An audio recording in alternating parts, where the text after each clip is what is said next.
Peace, peace. Welcome back to the Bobo Show. I'd like to thank you all for tuning in this week. And of course, I hope that you really enjoyed thoroughly this past week, the episode that my guy, Duquan Hicks of Connect the Dots and also of the Hip Hop Barbershop put on for you. We do that once a month. Make sure that you tune in also to get more updates on LHJR, Connect the Dots, and Willie Ware. Thank you for tuning in, guys. This week, we're going to talk about coaching clinic. Dan Hurley really put on one. Not saying that Shire did not coach well, but there were certain things that did not happen for you to be able to blow a 19-point lead. Also to have a turnover in the final seconds of the game that led to a game winner. We're also going to break down the Final Four. There's going to be a lot of excitement going on. The thing that I hate, the fact of the matter that Michigan is going to play Arizona, which should have been the championship game. Nonetheless, it's going to be exciting. Also, we're going to get into why we're still dancing to the Emperor's New Groove. A lot of us out here aren't understanding and paying attention to what's really going on, and it could come back to haunt us and bite us in the ass. And finally, we're going to give out some job information. It's getting too late in the year for a lot of people that are unemployed still. Stay tuned. The Bobo is coming.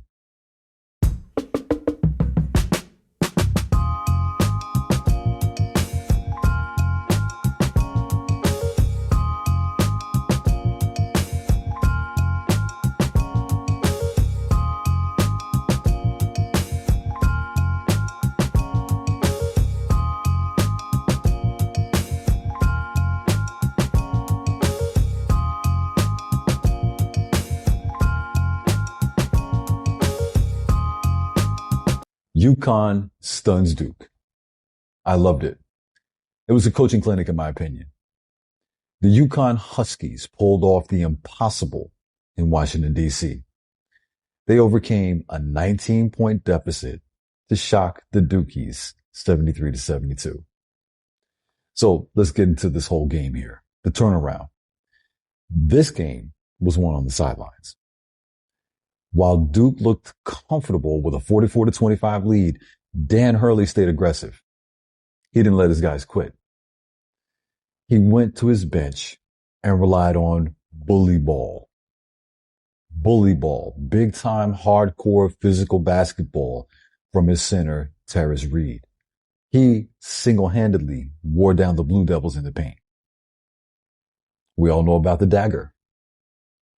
0.4 seconds. 0.4 seconds. We're talking about some Derek Fisher type going on here. 0.4 seconds, a freshman, Braylon Mullins. Did you hear what I said? A freshman hits a cold-blooded three-pointer to win this game. This kid out of Indiana, one of the greatest three-point shooters you will ever see. His percentage is well in the 40s. It's insane.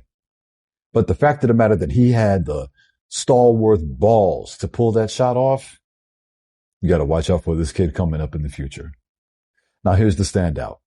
Because you got to keep your eyes on Mullins and Silas DeMary Jr.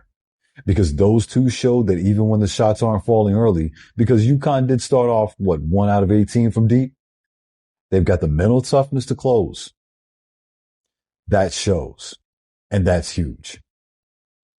Michigan dominated Tennessee. And meanwhile, in Chicago, speaking of that game, the Wolverines put on a no-stress performance. I mean, they are showing the reason why they are the number 2 seed in the tournament. They dismantled Tennessee like they weren't even there, 95-62.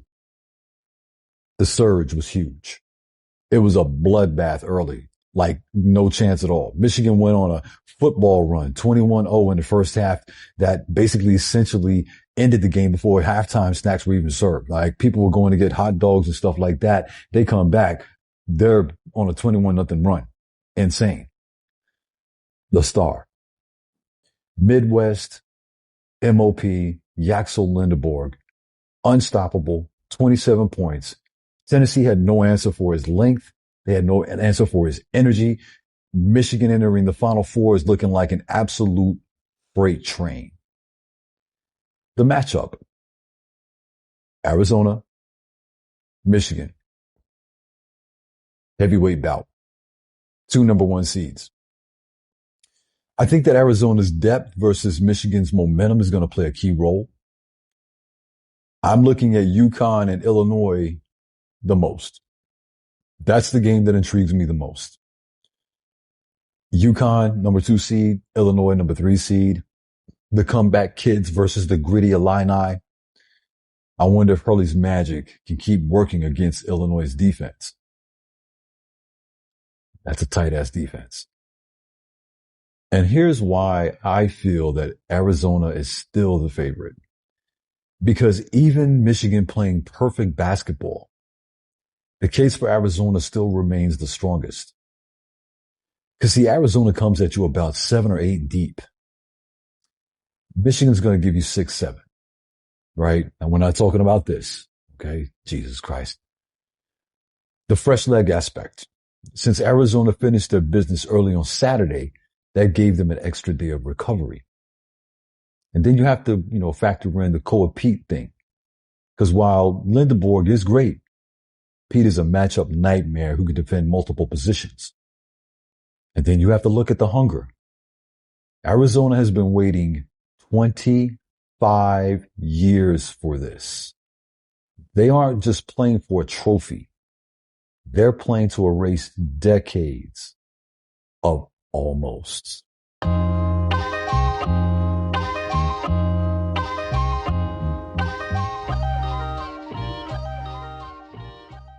So now we're going to talk about the State of the Union, dancing to the Emperor's New Groove.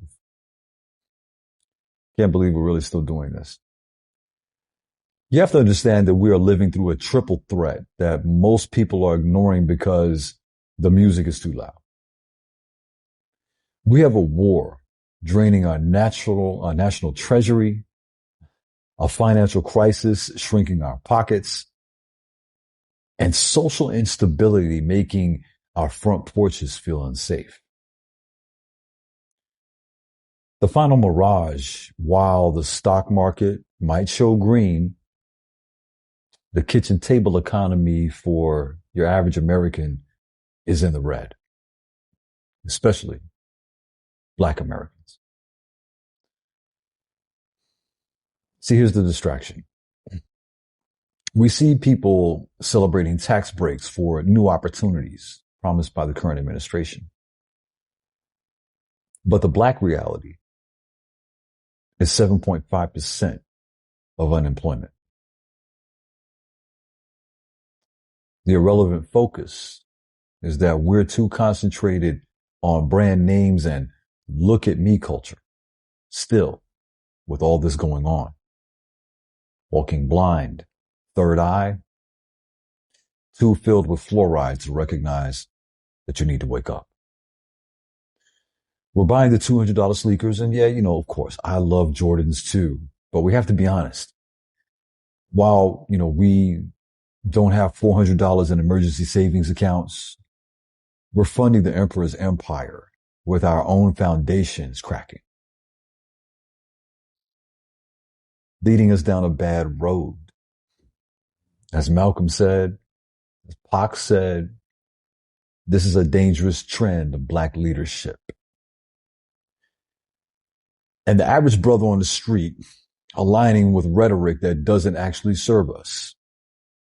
Look at the list. Look at the list. Now we have Chile of TLC. We got Nick Cannon, along with Nicki Minaj and so on. And 50 Cent's antics don't make anything look any better either. And what our Black people were doing while on vacation down in Florida made us look even fucking worse. The Emperor's New Groove, what I'm talking about is speaking of Donald Trump.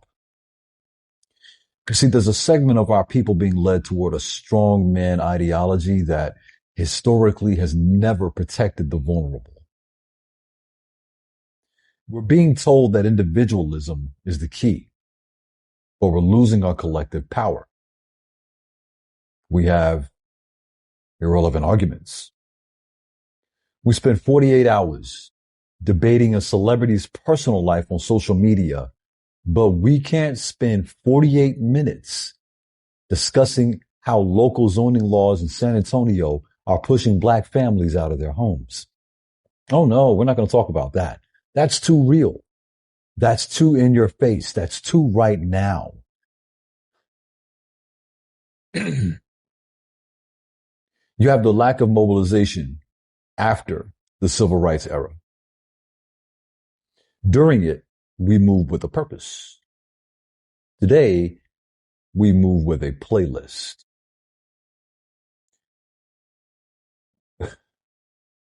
We are still fighting for the same baseline respect in the workplace that our fathers fought for.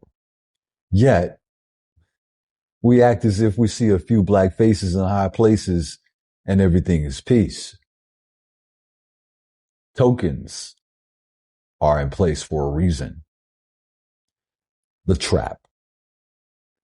If we continue to focus on the things that don't matter, the emperor's new groove of flashy distractions and empty political promises will find ourselves at the end of a very long, very dark, with nowhere to turn road. Thank you for sticking around, guys. We're going to close this out with my call to action, the Willie Bobo Job Bulletin. We can't just talk about the problem. We have to be the solution. And that's why I'm putting this bulletin out. If you're struggling, don't look at the distractions. Look at the data. Some jobs out there that I know are currently hiring is, of course, Open Process and Texas Staffing. So this is a $19 an hour job Monday through Friday. It's currently where I'm at. And I can tell you right now, it's a company that's growing. After your 90 days, you will have a pay increase and they get paid every week. That's even after training. So you would contact Texas Staffing and put your resume in with them. They have an upcoming class on the 27th of April. So you'll be handling Verizon accounts, which isn't just a job because it's going to be hiring for business and government accounts. So that's really good job stability right there. We also have Boeing at the Port of SA. They're expanding their maintenance contracts, and this is a recession-proof work. It's Boeing, people, especially in a time of war. So if you have good mechanical skills, get in there. Get in there. It's Boeing. It's going to be, great benefits in the whole nine. HEB Logistics. Of course, we know that company is the literal backbone of Texas. They need people to move the goods. It's hard work, but it's honest and it pays. You also have the Texas Health and Human Services. They need case managers. As the social crisis grows, the need for people to manage the system grows with it. So when people hope that some of those will help you out, we have to understand that it's time to start building, stop dancing, stop singing, take action. We got to get back to concentrating on what's relevant. Our money, our families, and our future. That's all for this week's show. Thank you very much for tuning in, and make sure you like and subscribe so that you don't miss an episode. And of course, please do comment. I love it when you do because I love to hear your insight, positive or negative. It's all feedback. And if you would like to be a guest of the show, by all means, contact me at thewillyboboshow@gmail.com. That's THEWILLYBOBOSHOW@gmail.com. Until next week, peace.